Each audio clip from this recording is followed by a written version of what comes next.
You're listening to Level Up with Melissa Zalouf from Iron Source. So welcome back, everyone. I'm Melissa Zalouf, and you're listening to Level Up live from Gamefest. We are currently, this is so weird to hold it next to my chin, we are currently in the middle of a crater in the desert in a tent. And you can probably hear some music going on in the background because we're in the middle of the second night of parties at Gamefest 2019.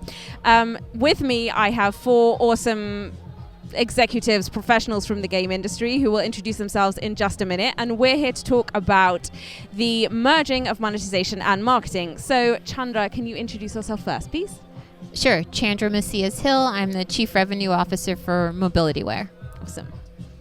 I'm Brian Sapp. I oversee user acquisition and ad monetization for Jam City. I'm Jason Falkus. I'm Chief Operating Officer at Quali, hyper-casual studio in the UK. Hello everyone, I am Fabien from Ketchup and I am the Chief Operating Officer. Wonderful. So my first question to you guys is this. Are you noticing a trend that monetization and marketing are merging? We like to think that it's happening. Is it really? Chandra, you go first. I'll be honest, I hadn't noticed until you guys asked the question and then introduced me to so many people who had the same setup that we do.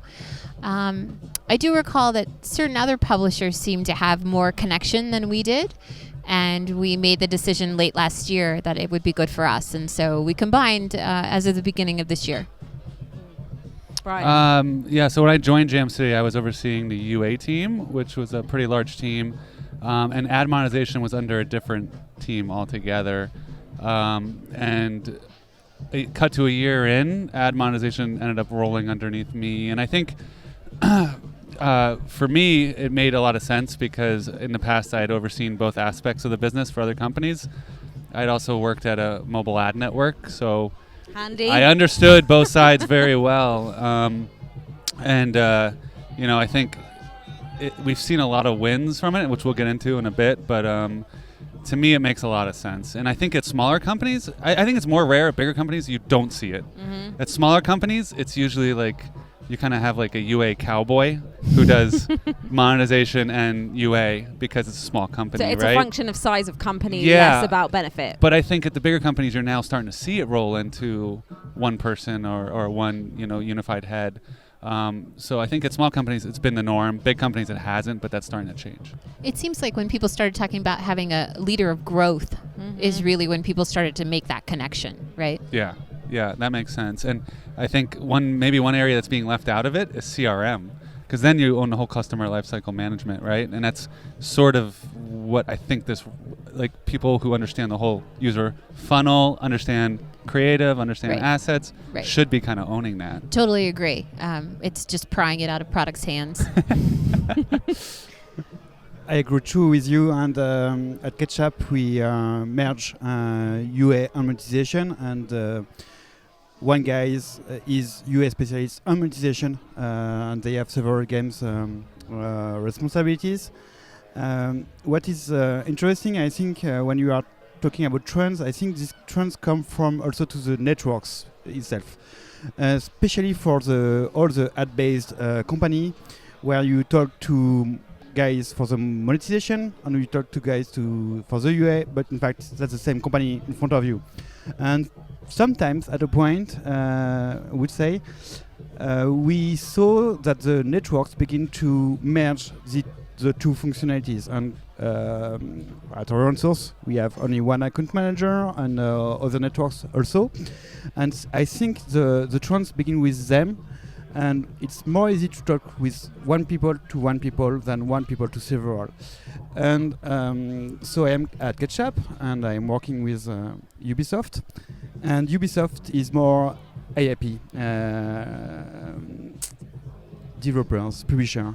And they have clearly a separation between monetization and UA, because they need more skills in the UA side to find the right people for the mid-core and the core games.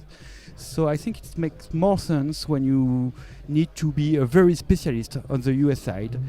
When at the hyper casual side, you need to know tricks, of course, but it's okay because the campaigns are easy to manipulate and to follow. So I think it makes more sense in the hyper casual worlds where you are ad based and you don't need a very specific specialist on networks to know all the tricks. Mm-hmm. So at Quali we used to have separate teams for monetization and UA, and then about a year ago we saw the way the industry was trending towards a unified approach, especially within hyper-casual and with ad monetized games. And it made loads of sense. Our account managers at the major ad networks were also starting to have unified account managers, so it was far more efficient to have one person on our side dealing with both parts of the equation. I think ad monetization and UA are two sides of the same coin, especially in ad monetized games, so I think it's really important that the team understands both. So over the last year we've been transitioning towards that, and it's definitely far more efficient, and we really think it's the way forward for us. Cool. Some of you have mentioned genres. Do you think that there are specific game genres where it's critical and others where it's optional? I think with hyper-casual, I think it's critical because the ad monetization fluctuates a lot. You need to have a real-time understanding of the LTV of the game, and if a large majority of the LTV is from ads, then you need to react quickly to that. There's slightly different skills set involved in terms of optimizing a waterfall to optimizing a UA campaign, but once the team understand that, I think it's critical that hyper-casual studios do that. I wouldn't say it's critical, even on hyper casual. I would say it's a plus, but also depending on the team size, because if you are very big, perhaps it will be an issue. But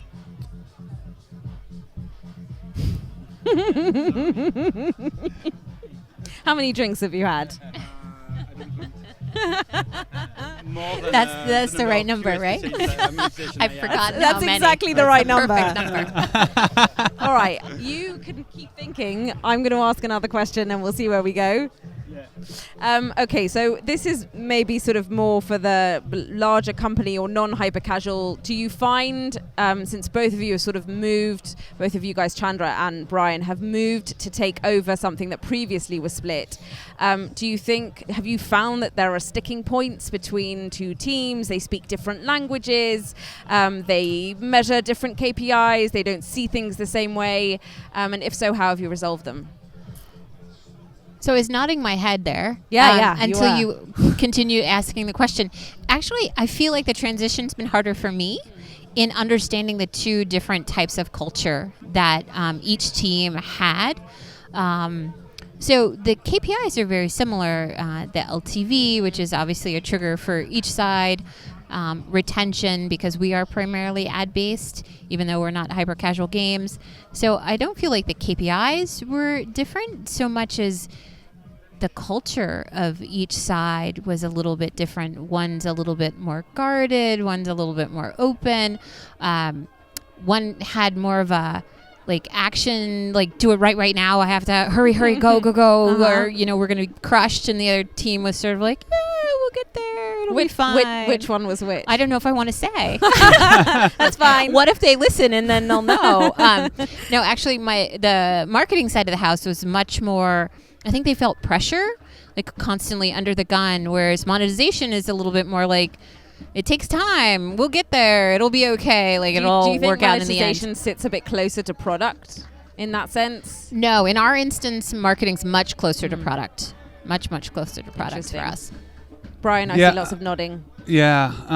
No, I think for us, I'm kind of thinking through this as you ask it, but I think for us, one of the biggest changes for the monetization team was previous to it being under me, it was really about hitting ad revenue goals, and that's all they cared about, right? Not that that's bad, but their incentives were P&L ad revenue based. And now I've really steered the team, and I think this has been more beneficial in working with the studios to overall additive to LTV, right? Because we are predominantly IAP.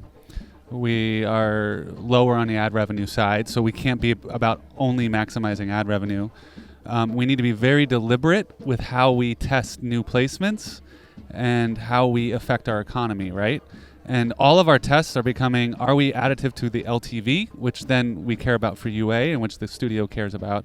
So I think what's really changed is the way we approach our communication with the studios, in that we're a much more holistic view right now with UA in mind of LTV, and the ad revenue's taken on that dialogue, right? And so I think our relationships with the studios have gotten a lot better, and because of it, we've actually increased ad revenue a lot. But it's because we're not just driving revenue. It's like we're trying to do what's best for the game. And so I by think shifting the goalpost or not the goalpost, by shifting the kind of the metric focus, in fact, you ended up having exactly the kind of benefit that they were after in the first place. Yeah, and then because the UA team is more aligned with the ads team now, and there's like a bunch of synergy happening at a number of levels, but we've been able to show a bunch of wins on the ad revenue side, which have then translated into increased UA budget. And so what studios care about most is growing the game, more so than even ad revenue, even though they're both related. I think now it's easier for the studios to see that. And so, again, having both teams talking about LTV and talking about how those gains can help UA's budget has really helped us get into more placements, into more studios, where before they were kind of like, all you care about is your P&L, back off. Yeah. Stay away from me. Yeah. Do you think, last question on this topic, do you think we are heading on a trajectory to a place where it will be just one team from the start, completely merged, no sort of... And what does that mean for product teams? Oh, I see lots of thinking faces. You mean marketing, product team together? I mean marketing and monetization together, completely unified. So not just under one head, but sort of guys recruited to the same one team. And if that happens, what will that mean for the product side, if anything? I think really it depends on the game genre, because I think it's less important for AIP games or studios, more important for ad-based studios. So there is a trend definitely. One thing that is very important, but I think it's whatever the solutions, is to be very close to the production, to the studio, to all the publishing for us. For example, we in all the discussion with external developers at Ketchup, we have the UA guys, UA and monetization specialists, talking directly with also on making some reports or feedbacks on the campaigns, because also we need transparency towards these developers, external developers, but also towards the internal developers. So yes, definitely we need to go further in terms of interaction between the all the different exactly. So for Quali, I think we already are there. We've got a unified team. It's happening, and the team are happy about that.